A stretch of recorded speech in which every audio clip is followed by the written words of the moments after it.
This edition of Mac Voices is sponsored by Audible, a leading provider of spoken audio information and entertainment.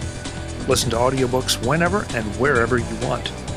To get a free audiobook, visit audiblepodcast.com/MacVoices. Welcome to Mac Voices. This is the talk of the Mac community. I'm Chuck Joyner. Folks, today's topic is traveling with tech, or tech travel, or travel tech. Any one of those. The whole idea is to talk a little bit about traveling with your iPhone, your Mac, what you need to take along, what technology is available to you, and we may touch on some non-tech things as well. So it should be kind of a fun show and hopefully a useful show for you. So who better to talk to about this kind of thing than the amateur traveler himself, who's not really an amateur, Mr. Chris Christensen. Chris, it's great to see you. Thanks for being here. It's nice to see you again, too. Yeah, thanks so much. So let's get your credentials out of the way by telling folks, or let you tell them, what all you do that defines you as the amateur traveler with a capital A and a capital T. Well, I do a show and a blog, podcast and a blog called The Amateur Traveler, which I've done since 2005 now, as well as another show with Gary Arndt from everythingeverywhere.com and Jen Leo from the LA Times called This Week in Travel. My last job was also as a director of engineering at TripAdvisor, so I was, I guess, a professional amateur traveler at that point. But Well, I look at what you do, Chris, and I tend to think of you as not an amateur. I tend to think of you as, at the very least, very experienced. Well, if you think about it, the word actually comes from the French through the Latin, from the Latin through French, for someone who does something for the love of it. So that's actually the sense that I had in mind, rather than somebody who's particularly bad at it. Oh, okay. So remember, the Ark was built by amateurs and the Titanic by professionals. So, ooh, that's a good line. That really is. I'm going to use that somewhere. So I have to say, the volume of stuff you put out and the quality from a travel standpoint. Do you just not spend any time at home?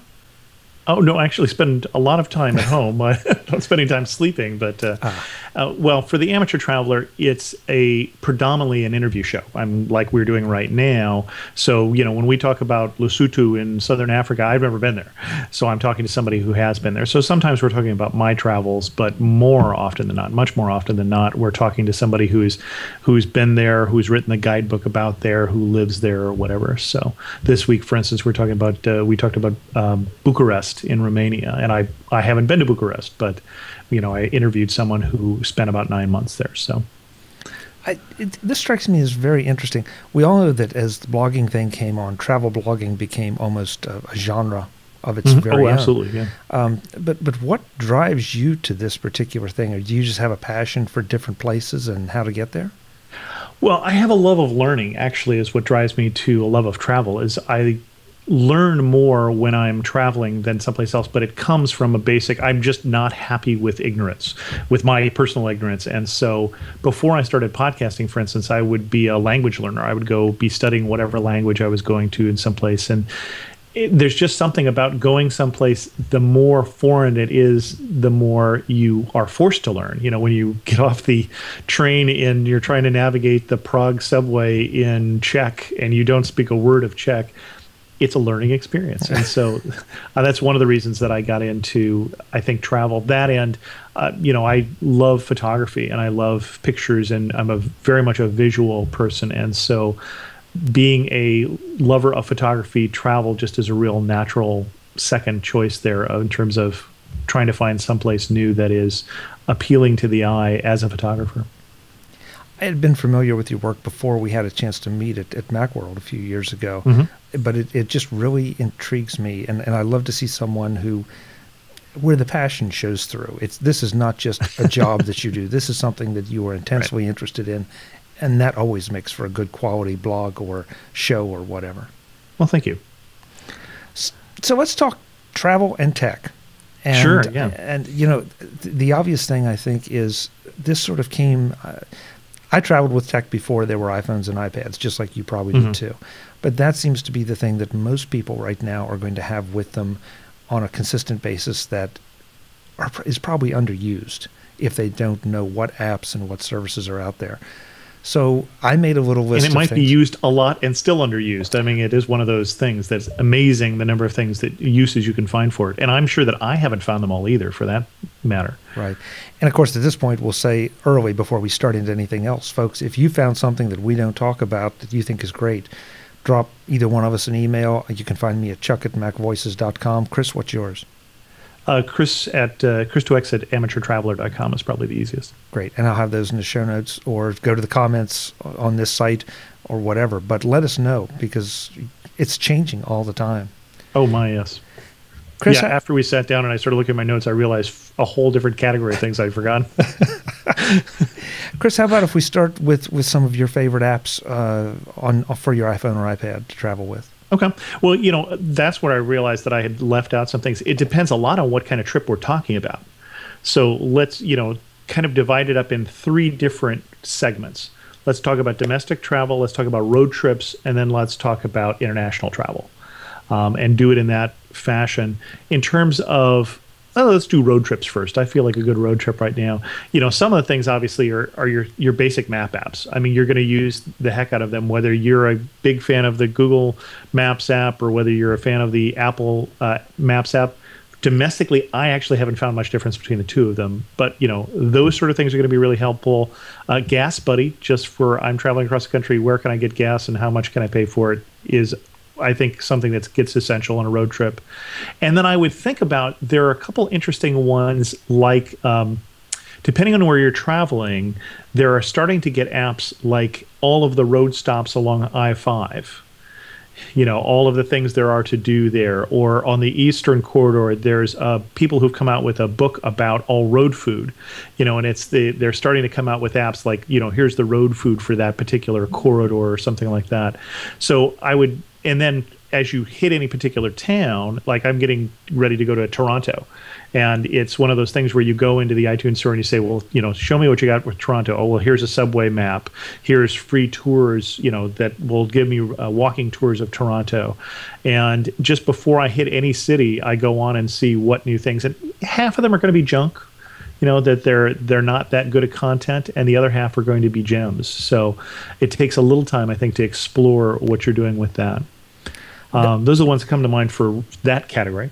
Are there any particular apps you can recommend for that? Because that's a category I'm not at all familiar with, and I'd be very interested in. For which ones? For the for like the road stops or the road food or those kind of things. I'm sure I don't remember the name of the road food one, and I may have to go Google it and look it up here, because it was one of those that left my list that I thought of as we were talking. All right, well, I'll put it in the show notes. I know I've seen one for I-5 in California in terms of road stops, and I didn't write it down off the top of my head. Okay, well, we'll find and then it. Obviously the other one that comes in handy at that point is just either Foursquare for check-ins or Yelp. When you're in a city that you're not familiar with, just looking up and being able to find, where you can stop for a good bite to eat with Yelp. When I was in Austin recently, for instance, I was making heavy use of that to find a good barbecue stop. So that sort of thing. Chris, do you find that Yelp or any of or Foursquare, any of those of the more popular ones are starting to be gamed a little bit by the restaurants and the providers themselves, or do you still feel like there's a pretty good integrity to the data? So, well, you're talking to somebody who worked at TripAdvisor for a while, so I have some opinions about user contributed content, and I'm a fan. But yes, absolutely, they can be gamed, and that's true for any of those things: TripAdvisor, Yelp, Google Local, anything that's trying to do reviews can be gamed, although I don't think quite as easily as we sometimes think. What I find is, so for instance, we went down to the Yucatan and we made heavy use of TripAdvisor. We weren't particularly using the app, but they have a good app that you can do that with. You do have to have connectivity to use that app, and that's going to be true with a lot of things in that category, like the getting a hotel app doesn't work if you're not connected to the internet. Right. So, but we found all our hotels by looking at what was recommended on TripAdvisor. And in my experience, especially in a foreign city, especially in a city that you haven't been to, that's going to well, I guess I've never had a bad experience that way. Let me put it that way. And we've had some really awesome experiences that way. So we found a hotel in Merida, in the Yucatan in Mexico, and they were gaming the system. Now, gaming the system means they were providing a good experience in a way that they knew was going to get them positive reviews on TripAdvisor. So when you got there, they had a fridge in your room with 2 cold beers in it, as much filtered water as you needed, cold filtered water, because you're in a hot climate and this is something you're going to need. And then at night they had free aperitifs. They had free cocktails, basically, that you could go help yourself to. So that's absolutely going to get them good TripAdvisor reviews, and they knew it would. They said the 2 beers gets mentioned more often than anything else on TripAdvisor. But I don't even drink beer, and I liked it. I mean, it tells you something also about their hospitality. Right. And, it was a great place to stay. We were so glad that we had stayed there. The hospitality was great, enjoying a pool that they had there after a hot day of walking around and such. And that's the kind of experiences that we had where we never would have. There's a little tiny place. You never would have heard about it. You never would have been advertised to it, because it's not a Hilton, it's not a Hyatt, it's not a Ramada, it's not any of those things. It's a little tiny independent hotel that could stand out because of a level of service. So that's what I find with a lot of those places is it'd be tough if you wanted to try and game them, because, and it's true with the restaurants too. The places that are just such a local favorite that they stand out. Everybody raves about it, except for 2 or 3 people who always hate it. Right. And that's going to be true with user-generated content. You throw out the best review and you throw out the worst review, and you look at the middle and see what people say. If everybody says it's dirty, it's probably dirty. Right. If everything, but he says the service is slow at this restaurant, it's probably slow. Okay, that's fair. And I guess I was thinking it's interesting that you interpreted gaming that way, because I interpret it more from the standpoint of someone intentionally feeding in. Well, that's normally what people talk about. Yeah. And the thing is, I think it's fairly one is all of those companies spend a lot of time looking for those reviews, and yes, they do the obvious things of looking for many reviews posted from the same IP that you'd suspect, and they look at but they also do language analysis, and they look at how many of these things, and then they also mine places. What people do is they'll go to Amazon Mechanical Turk, and they'll buy somebody to go write them 100 reviews or something like that. Those are actually usually fairly easy to spot, because a well-written review takes much more effort than somebody's willing to do if you pay them $1. So that I'm not quite as afraid of that as I think the press wants to do. And you also get, I know guidebook writers like Arthur Frommer thinks TripAdvisor is worthless. Of course, he writes guidebooks. So, but the thing that they won't tell you, for instance, is if you look at TripAdvisor, for instance, their recent best family hotels in the U.S., they were all in Orlando. Well, they're all in Orlando because that's where people go. It's not going to be a good way to discover the place you should know about but don't. And that's where editorial content, whether it be a traditional guidebook or travel writer or a travel blogger or podcast or whatever, I think that's where editorial content has some advantages, is not to cover the breadth of things like you can with a TripAdvisor or a Yelp or something like that, but to cover the things that nobody knows about, the hidden gem that no one has gone to. It just isn't going to get that much play at first on the it's just not going to show up. Okay, I hadn't thought about it that way, but it's a great point. Okay, so I'll throw in one in the mix for really any kind of trip, I guess, that is more, well, you started with road trip. Any other road trip apps, I should say, before we move on? The other 2 that I would think about is like Hotel Tonight. I'm in the city. I need a hotel room. It's after 4:00 at night. It's a great way of getting cheap hotel rooms. Or even just the hotels.com app, which tends to be the one that I will use. And it's really handy to have. I was in Japan recently and had no pre-arranged hotel reservations, and just came into town and looked up on my iPhone, was carrying a Wi-Fi device with me, or Wi-Fi device. And so I, made connections and booked a hotel room from the train station, which is a little chancy, but sometimes that works out really well. Stayed in a great place. But that's a true traveler there. Just you show up in Japan and or somebody who's really poorly planned. Shh, I'm not telling them that part, Chris. Okay, so and those are some pretty good road trips apps. And because I don't do that kind of travel quite as much, I guess I don't necessarily think about it that way. I usually I think of one more we should do, and that's best parking. Oh, okay. And that's the one that when you go to, like you're in Macworld, for instance, if you have a car or a rental car, knowing that, when you're at Pier 39, you're going to pay $30 to park, and for the same period of time, 2 blocks over, it's only $10. And how do you know that if you don't know the city? Right. And bestparking.com or the best parking app is just a really good way of finding, just a little further away where there's that much cheaper lot. Our sponsor for this edition of MacVoices is Audible. If you're not a subscriber to Audible and are not listening to their audiobooks, why not? I can't think of an easier way to enjoy a book that you need to read or a book that you want to read than to fire up an Audible audiobook when you're driving or working around the house or on a cross-country flight. And don't tell me you don't have time. That's the whole point of Audible. You can listen to an audiobook at those times when reading a physical or even an ebook would be impossible. But what to listen to? If you're listening to MacVoices, then there's a fair chance you're looking forward to next month's release of the movie Star Trek Into Darkness. Why not get in the mood by listening to something Star Trek related? Search for Star Trek on Audible, and you come up with everything from William Shatner's Star Trek memories to a variety of Star Trek novels. 84 selections in all. If you start right now, you probably can't get through them all before the movie, but you can try. Get one of those books free and try Audible free for 30 days by visiting audiblepodcast.com/MacVoices and signing up. That's Audible, AUDIBLE, podcast, all one word, .com/MacVoices. Thanks to Audible for sponsoring this edition of MacVoices. Live long and prosper. This brings up something that I think we all need to train ourselves on. There are so many cool apps, travel and non-travel. Oh, yeah. One of the biggest tricks is just remembering that there's an app for that. Right.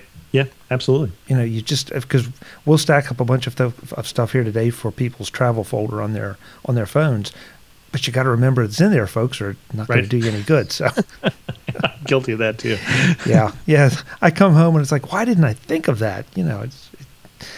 Okay. So those are road trips. So I think your next category was domestic. Yeah. So if you're once you get on the plane, then there's a couple apps that I use all the time. For instance, when you get to the airport and you got there and you've got an hour and a half before your flight and you're hungry, Gate Guru is, a great app for, should I go through security now? What's the food on the other side of security? Because you don't want to pass through twice, right? And it's one of those, should I eat at this place or what's over there sort of thing. And Gate Guru is a great app for that. To do that. And then Seat Guru, which has not at all related, and Seat Guru, fair and full disclosure, I was in charge of Seat Guru when I was a TripAdvisor, but that's the app that you use as you're planning what seats to get on the plane. And that's the one that will help you know that, yes, you could get 12F and it's available, but it doesn't recline. Or, did you know that in this plane, if you sat in that seat, you have extra legroom because the seat in front of you is missing a seat, or, that sort of details. Seat Guru will tell you that. So that's a good app for flight. And it also now, within the last, I guess it's been 18 months, added flight status too. So having some flight status app, and that would be one. And there's a number of those in that space now. Or you can actually even just, if you have your flight number, if you know it's UA 123 or something like that, just go into Google and Google UA 123 and you'll get flight status. Yeah, so. I use both of the Guru apps, and you're right. Mm-hmm. It saves you a lot of trouble. It also means that you're not always going into Hudson News and getting a pack of crackers when, just a few gates down, just beyond eyeshot, there's a pretty decent place to grab some food. Exactly. So the Seat Guru is really interesting to me, the way that they categorize and say, okay, these are like the green seats. I think it's green, and these are the ones to get, these are the ones to stay away from. I pretty much agree with them most of the time, but the fact that they give you a little note and tell you why they say this is a good seat or why this is a not good seat it makes all the difference in the world, because then I can judge. So many people like the front seat, where there's the nothing, bulkhead seats, the bulkhead seat, nothing in front of them. I honestly don't like that because means you don't have any place to put anything, and you have to get everything on the upper head bin. I'm the same way. Yeah, exactly. Exactly. Yeah, and then once you're up and now you can use your electronics, now I got to get up and try to unpack everything, and it's just annoying. Exactly. Yeah. Okay, good. Two good picks. Two good picks. In this category, I think I would put TripIt, because I really love TripIt. I love the idea that once I get my plane reservations, my hotel reservations, any other reservations, I send it to TripIt. I just forward the email, and what I get back on my iPhone is my itinerary with all the confirmation codes, schedules, everything. Right. And that to me it's been such a boon, because no longer do I have to print it out or worry about trying to organize it somewhere and find it. It's all in one app, nicely, neatly arranged. The other thing that I would say that is worth keeping in mind too there, and this is a plus and minus thing. If you have your phone with you, and how could you not? For those of us who literally the iPhone or the now the smartphones in general are the one thing that somebody is most likely to go home and get if they left it behind. Even your wallet, you won't necessarily go back and get your wallet as much as you will if you left your iPhone at home, which is interesting. But remember that a lot of airlines too will do flight notifications to your mobile device, and you can give them that information. And I say there's a double-edged sword there. The plus is when you're in the airport and they just change the gate, and you can tell the people who got the notification 5-10 minutes before everybody else did, and that's when it's really good. When it's really bad is when you have a really early morning flight and they want to tell you, 2 hours before in the middle of the night that your flight is on time. That I could do without. Yeah. So, but that's something to keep in mind too, is that a lot of people are starting to build more technology in there. And TripIt was one of the reasons that I thought about that, because they have notifications in there as well, and more with Pro than with the regular, as I understand. But I'm a regular user, not a Pro user. And I actually signed up for Pro this time. Did you?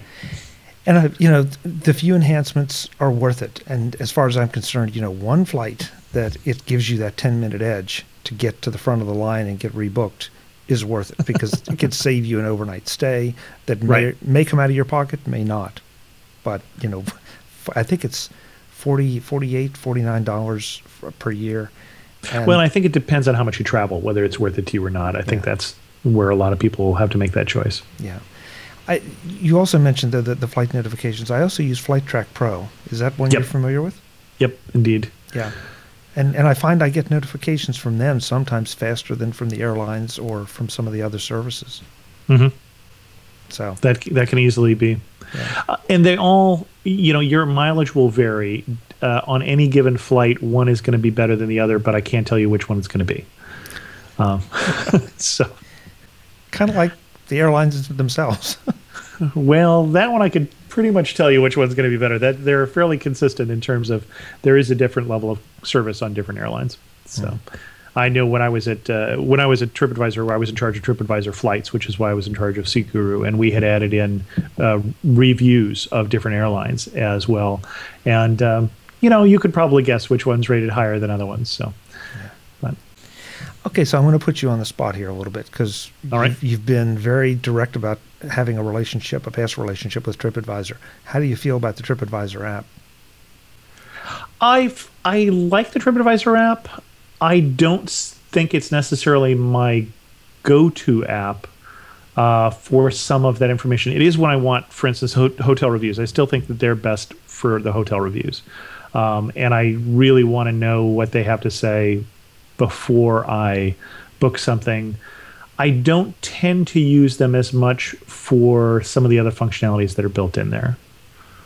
And I was in charge of, my team was in charge of putting in the flight search in there. I don't tend to do that as much on my phone as I might do a hotel search, because I tend to book that at far enough advance that I'm doing that, at the laptop, unless there's something odd going on where I'm having to rebook in a hurry, and then it's helpful to have one of those. So yeah, I like it. Actually, of their apps, I think one that's a more interesting app for travel is they bought a company in the Bay Area called they do, and I'm trying to remember the name of it offhand because this wasn't on my list, that does hikes and trails. Every Trail is the name of the app. And it's a free app. And if you go someplace, for instance, if you're on a business trip and you're there over the weekend, check out the Every Trail app, and you can find different ratings and different where people have entered in different hiking trails, biking trails, might be urban, might be just outside the city. But that's a well-done app. In fact, one of the reasons they really bought that company was they liked what they were doing with mobile technology. So they really liked the look of those sort of things. Okay, so we're still on domestic. What else do you like for domestic? I think that was, let's see, Trip it, Flightboard, hotels again. I think we've covered a lot of the ones that I had in mind there. One of the apps that I'm using now, just to not gain weight on the trip, is Lose It from loseit.com. That basically helps me to keep track of how many calories. And one of the things I like about it is that a lot of national restaurants, at least, are built into their database, so you can just go quickly look and say, well, gee, I guess I should order this instead of that, because that's a hard thing to do if you're on the road a lot. But yeah, definitely. Not really a travel app, though. Yeah. One thing I want to make sure, you said Flightboard, and I want to particularly mention Flightboard. On my most recent trip back from NAB, I had 4 different flights canceled. Oh gosh! Yeah, it was on the same trip. Yeah, it was ugly. it was ugly, and I have to tell you, up to that point, I've always relied on Flight Track and TripIt to sort of notify me. Well, now I've got flights that are being booked and rebooked, and there's no way to get them in unless I'm going to enter them manually. Right.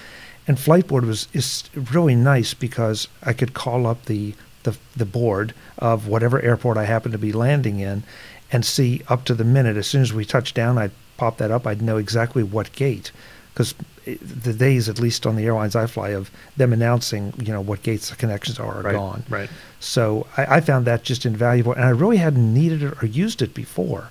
But if you get in that situation where your plans are changing on the fly, it's really nice to be able to say, okay, I'm about to get off the plane in Chicago.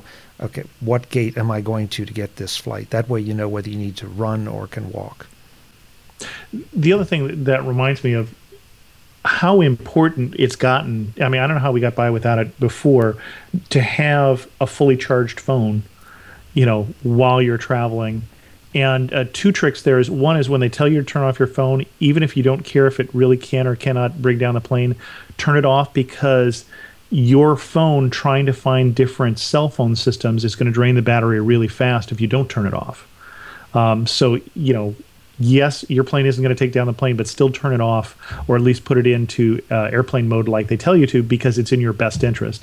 And 2 is, I know I've been carrying, although I need to get a new one, a battery extender for my iPhone, especially for when I travel. I make sure that my extra battery is charged, just because of that sort of thing of, when you need it, you need it. And it sure beats waiting in that long queue to try and get something done, if at the airport, if something does go sideways. Yeah. And there are a couple great ones out there right now. I'm trying to think. Mophie, I think, has one. Mophie certainly is the best known, I think. Yeah, I tend to stay away. I haven't had a juice pack. I had a juice pack a couple models of iPhone ago, and I didn't like it as an everyday case, but for a travel case, it was amazing.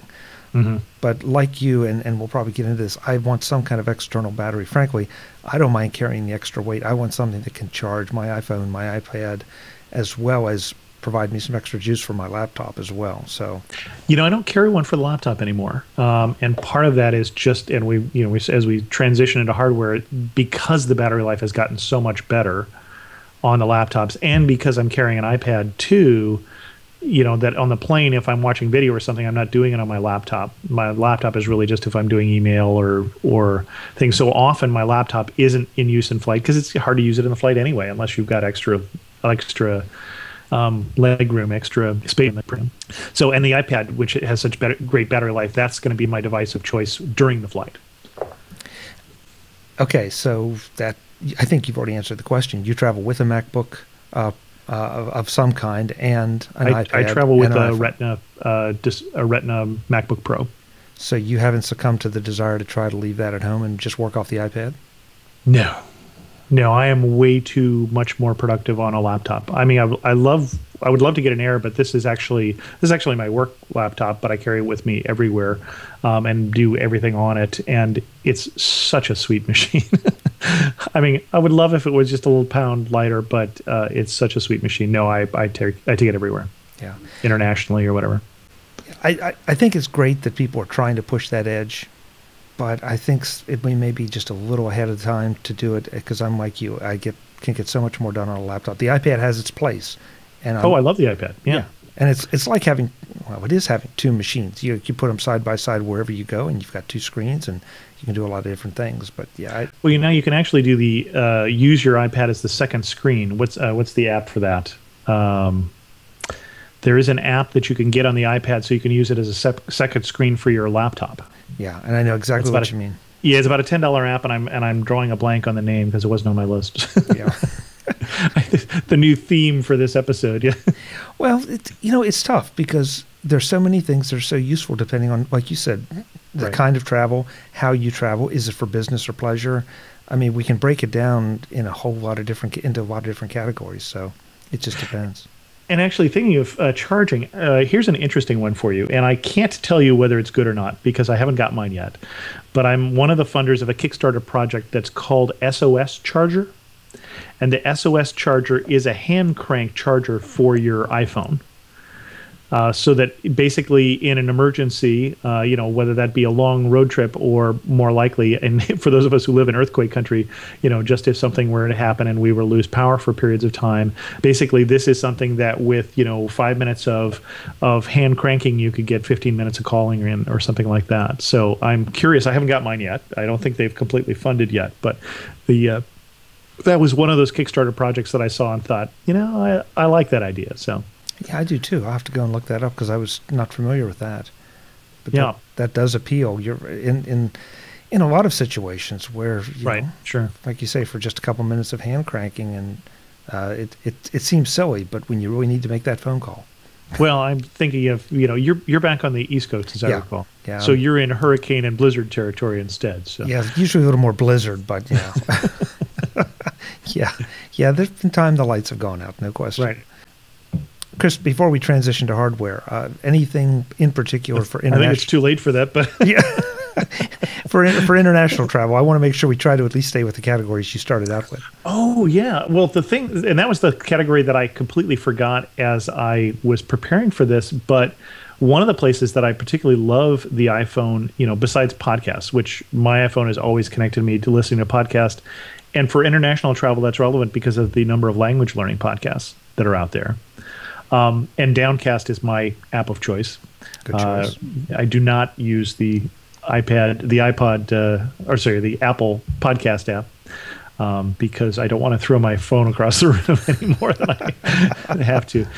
But the number of things that we're starting to see in the machine translation is just stunning in terms of the apps that are out there.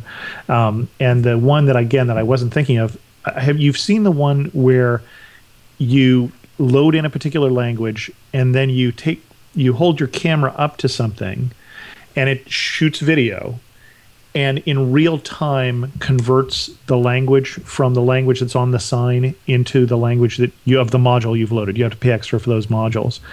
And when I first saw that, I thought it was a prank. I thought it was an April Fool's joke. There's just no way that we've gotten to that point yet. I'm sure we're going to get there eventually, but we can't possibly be there now, and we are. And the number of things like that, a couple of the apps that I use are Speech Trans and iTranslate that are really starting to make things interesting in terms of somewhere between where we are now and the Universal Translator. Yeah. I've not had the occasion to do the voice thing, but you're right. The one you're talking about, and I can't remember its name, and again, I'll put it in the show notes, folks, as soon as I can find it. It is. I too thought, okay, this can't happen. That can't work as well as it does, and it does. I mean, you can translate a French menu into English just by pointing the phone at it. It's almost a little scary how well it works. It's just really. It's magic. And there are elves inside my phone. Yeah. So that's the only thing from an international standpoint that was the category that I thought of. And then just wherever you go, like my trip to Toronto, just look up and see, for instance, subway maps. It's very, very common for a big city to have their subway map available quite often in a free app. And then sometimes you can find is is an offline map app. And because connectivity, it can be so expensive, I am assuming everybody knows to turn off your data roaming just as soon as you, well, to leave it off always. Basically, you've heard the horror stories about the people who come home with $1,000 phone bill and didn't realize that what they were doing.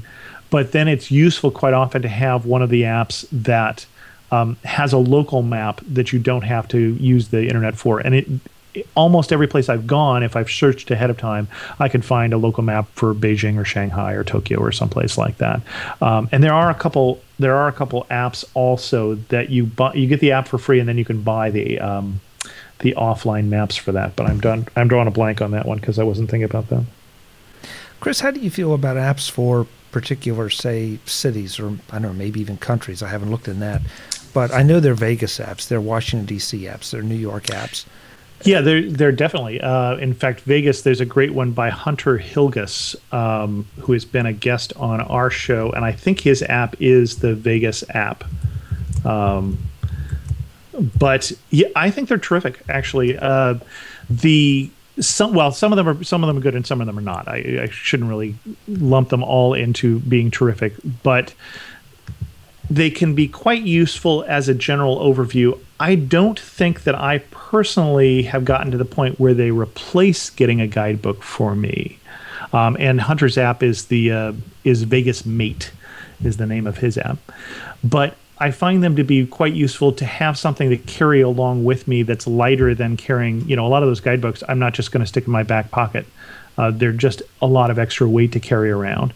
And so, one is we start to see those also moving electronically.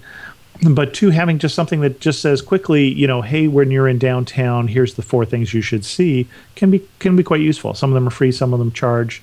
And again, they're varying quality. If you look, Lonely Planet often has had their various apps for various cities on sale, sometimes as low as free. If you plan ahead a little, sometimes you can see those apps and then have them when you go. Or the other one that did was TripWolf, has done a number of apps that are pretty decent quality that I've seen. But yeah, no, I like them. Yeah. I think there's a certain danger because I've seen people doing it where they're walking around with their iPhone, and sure. It's like, look at the scenery, look at where you are, but maybe on the plane there, maybe before you go, right. It's a great way to get some focused information, and then have the app with you, because most of them have, I think, a way to mark favorites or things I really want to see. Yeah. In fact, there's an app called Trip Doc that's by Debbie Dubrow from deliciousbaby.com. She's up in Seattle, and her app is really a trip planning app where you load in a lot of information about where you want to go into your map, and you can have it with you. And actually, you would mention the TripAdvisor app. One of the things I do like about the TripAdvisor app is being able, as I do my searching around the site, to mark things as a favorite and be able to see that through the app. But yeah, no, I think, although if you think about it, you were talking about people walking, not looking where they're going on their iPhone. The one advantage to that, I'll say, is before we had the guidebook and we had the map, and that makes you much more obviously a tourist.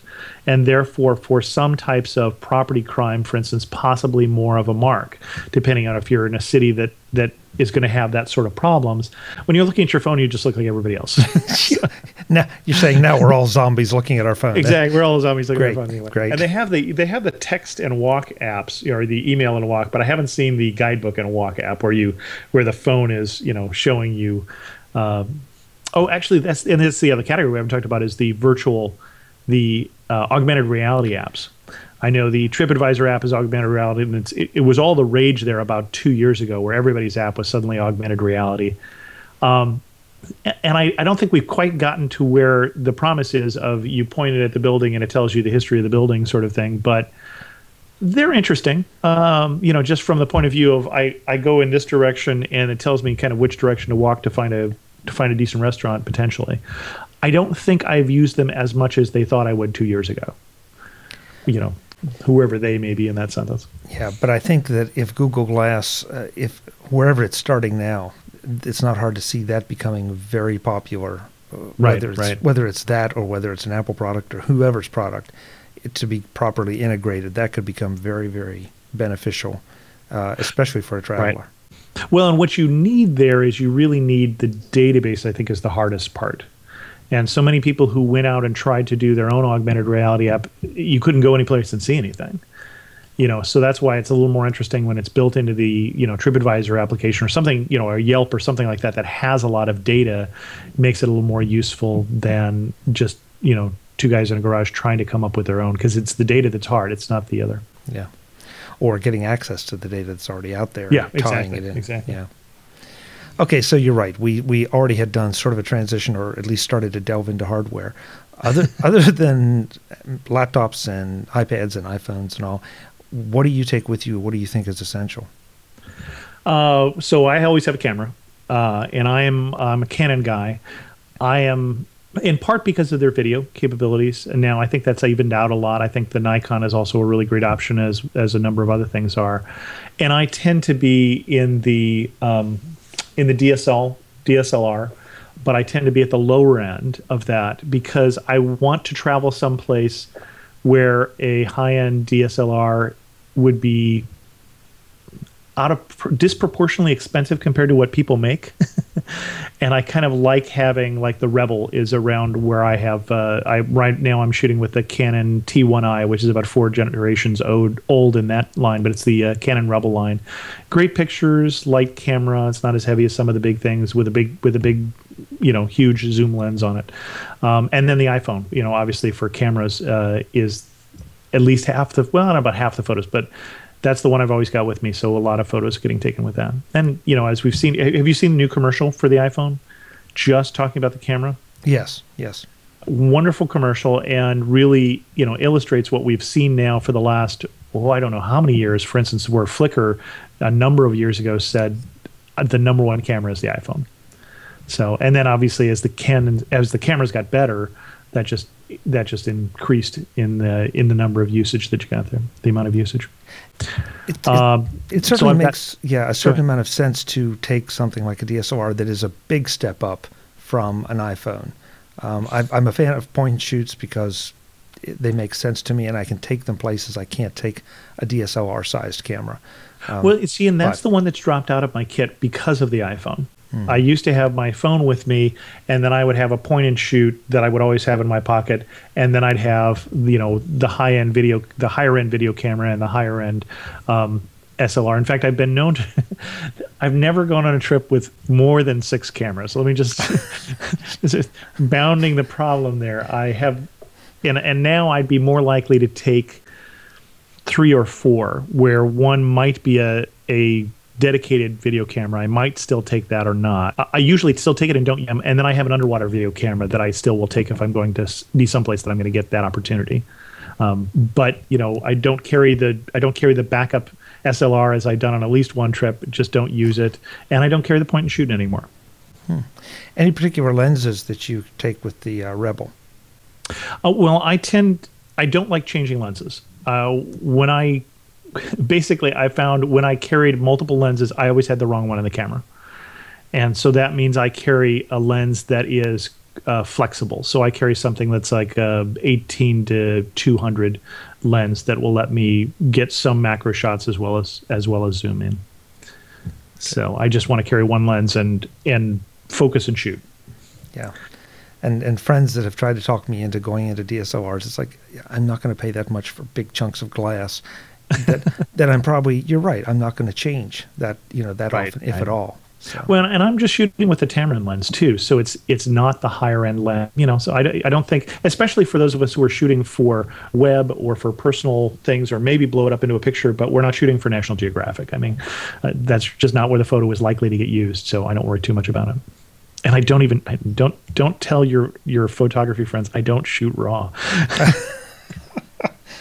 I don't have time to do the post-processing. I don't want to do the post-processing, and I'm shooting for the web. Yep.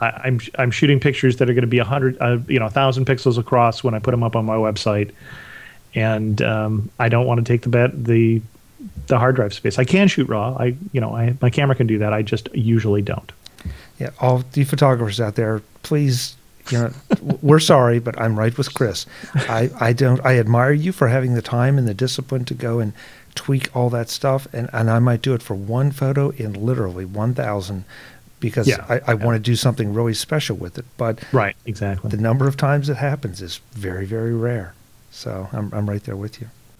And I do have I have a tripod. Almost never bring it. I have a nice tripod. I'll bring it on a road trip, but it's just too heavy for, I always travel with no more than a backpack and a carry-on bag, and no matter how many weeks I'm going away. I will bring in my monopod sometimes, although I tend not to use it. I tend to handhold. But for instance, if you ever go to Africa and you're on a safari, bring a monopod because you're going to need it. You're going to be using telephoto more, and you can't fit a tripod inside a Land Cruiser that you're going out in the game parks in. But I tend to do more hand carrying, so I don't, or hand holding, so I don't really do a lot of that anyway.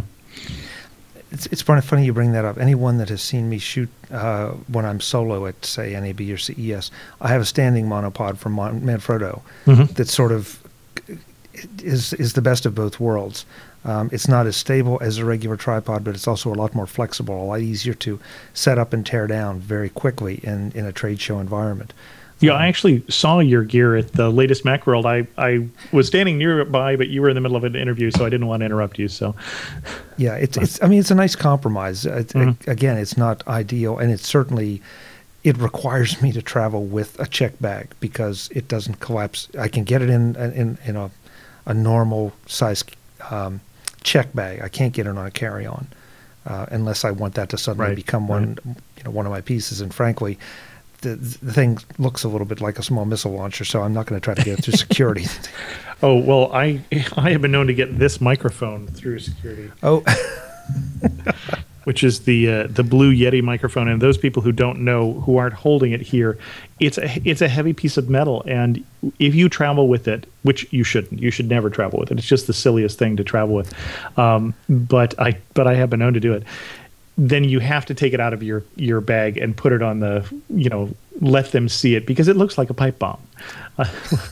So if you don't, they will see it anyway, and you'll have to pull over and stop and show people. So and I'll sit your Yeti and raise you the Zoom H4n or HN4. Oh, okay. Which looks like a taser because of the XY microphones. I've been stopped for that too. It's like, okay, what is this, buddy? And what are you planning on doing with it? It's like, it's a microphone recorder. It doesn't do anything else. When I had the Zune H2, which looked more like a microphone, but I'll tell you one trick about that is most of your electronics these days, if you go overseas, if you go someplace with a different power system, your laptop, your iPad, all of those things are rated so that they can handle 100 to 220 voltage.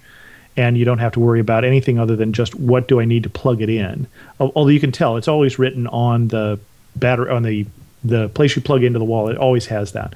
But the Zune H2 did not. I managed to fry mine in Europe at 220 voltage. So sorry. Ooh, yeah. And actually right now I have a couple iRigs that I can use for mobile audio. One that's the little tiny microphone that plugs right into the end of your iPhone. And it's surprising how much better sound quality that gives. And then I also have the one that's the handheld microphone that I bring, but I don't always, I can't say I've really gotten a lot of use of that because I don't tend to do that type of audio for my show. So, yeah. Chris, you sort of just threw it out there gently that you travel with just a backpack and just a carry-on. What do you do? How have you found that you're able to do that, especially when we're talking about traveling with all this tech? Well, a couple different things. One is I realized that they have laundry machines everywhere. And so I never pack for more than 7 to 10 days. And so even if I've gone, for instance, when I was doing the job at TripAdvisor, when I was first there, my job, by the way, was in Boston and I'm in California. So I had a fairly long commute. And the first time I went up there, I went out for 5 weeks and, did a trip to Europe from Boston and such. I still only packed for 7 to 10 days, and I just did laundry every 7 to 10 days. I have to do it here anyway. So I don't have to plan, on the road not to do that. So that's one thing, is just practical. How much do I have to bring? And then my backpack actually has been my office for more than the last decade. I don't know the last time I had a desktop machine. So I'm used to, I have my laptop, my iPad. I even have my passport in my backpack at all times, just in case I should need to leave the country in a hurry. which fortunately it hasn't come to that yet. I was just going to say, is there a reason that you might have to leave the country in a hurry? No, part of it comes from, we had a trip to Italy, and the night before we couldn't find our passports.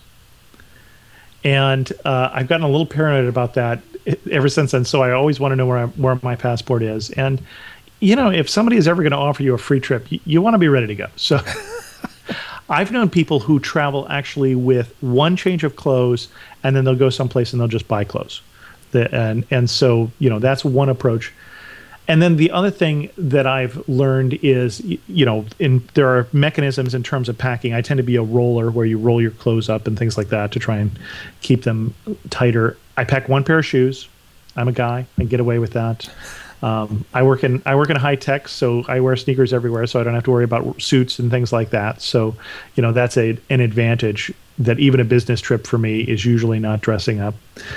But no one comes back from their vacation, I would claim, and says, gee, I wish I'd brought more luggage. And that was even before they started charging the luggage fees. That was before, they just diverted this plane, this flight just got canceled, and now I may need to go take another flight. Well, that's okay. I've got my luggage with me is a much more comfortable thing than I don't know where it is. I don't ever want to put my electronics in, I don't let them out of my sight. So if I've got a camera, even if I have to check my luggage, it's not in my checked luggage then at that point. So I just don't bring as much. Yeah. No. And the other thing is they sell a lot of things. People live wherever you're going. If you don't have toothpaste when you're there, they sell that. And sometimes actually finding whatever that is that you didn't bring is an interesting experience in itself. Mm-hmm. Whether it's trying to figure out how to describe you've got a headache in Italian and or whatever it may be, that's sometimes part of the fun. So. Okay, I would not have thought of describing my headache in Italian as fun, but each to his own. I have to ask, and I'll do the second one first, because right now I'm on a search for a new backpack. I retired my Aspire that I've used for a lot of years, and I have a post on my blog about it. And so I've been looking for the perfect backpack, recognizing that I tend to like to travel heavy with a lot of the gear we've talked about, and maybe even some other things. You have a favorite backpack? I don't. I'm sort of the wrong person to ask. I have a cheap $15 backpack from TJ Maxx or something like that. I mean, all I look for is, does it have a padded section for my laptop? Right. Is it comfortable to wear? And then I don't necessarily want something that screams of this is an expensive backpack, probably has an expensive camera inside. So I'm not really looking for something that's any different from a student backpack.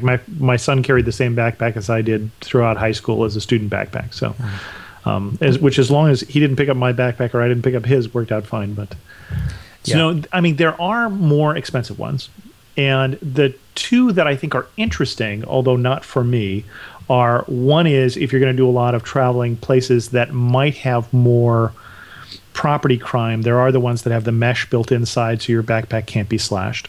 So that, is worth thinking about.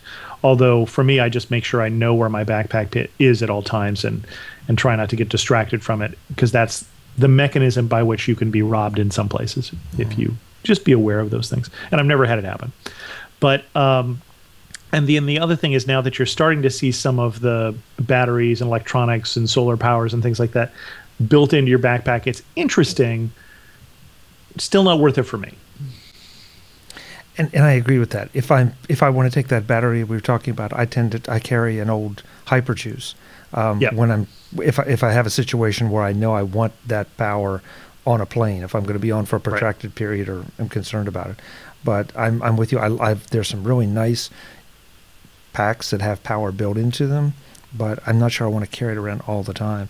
And I think you're very wise, and I think it's a great point, that you just don't want something that draws attention to itself, no matter how sexy or great it looks. I really would rather have it fade into the background.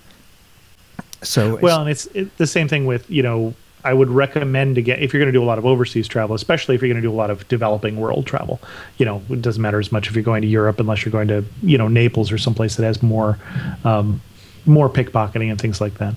But I wouldn't have your camera logo, on your backpack or your camera case or whatever. It's just, you don't need to do that. Call me paranoid, but I'm everyone knows I love the Apple products, but there's not an Apple sticker on the window of my car, and I'm not going to put one on my backpack. Why wave a flag and just say, this is the car you want to break into right here, Well, and a little confession there. There is a big magnetic sticker of me on the outside of my car with my camera saying "Amateur Traveler." The Chicago Sun-Times calls it one of the best, travel podcasts. But when I go park someplace where I think there might be issues, I take that sticker off and I put it in the trunk. And wise man. Don't try and advertise that. Yeah. Chris, how about if we finish up with the last question, and that is luggage. Do you subscribe to the same thing, cheap luggage, or do you have something that you prefer? Well, yeah, I used to. For years I carried we bought them for $20 at Long's Drugs because they were on sale, no named roller bags. And I'm a roller bag person rather than a backpack person or a convertible backpack. There are the cases now that will do both, which I think is interesting, but it does mean you're paying for a little extra weight. Right. But I have a bad back, so for me, a roller bag is what I choose to do. And of course, I'm carrying something small enough to be a carry-on, so that if I have to carry it up the stairs or something like that, I can. But I did find that going with the cheapest luggage, eventually that handle just doesn't go down or whatever. I think I've got an American Tourister or something like now, a soft-sided case. But again, I tend to be not the most expensive luggage, but I did find that going too cheap with luggage just really wasn't worth it either. Get something that has if you're getting a wheeled suitcase that has the wheels far enough apart that it is more controllable. Make sure you know how high the handle goes, because you can really have more issues, for instance, especially if you're a tall man like me, if you're bent over to get your handle and things like that. But no, not a lot of secrets in terms of luggage. Does it hold your stuff? Does it spill apart when they try to move it from one place to another? So. Yeah, I had a similar experience. A little while ago, I had to buy a piece of luggage.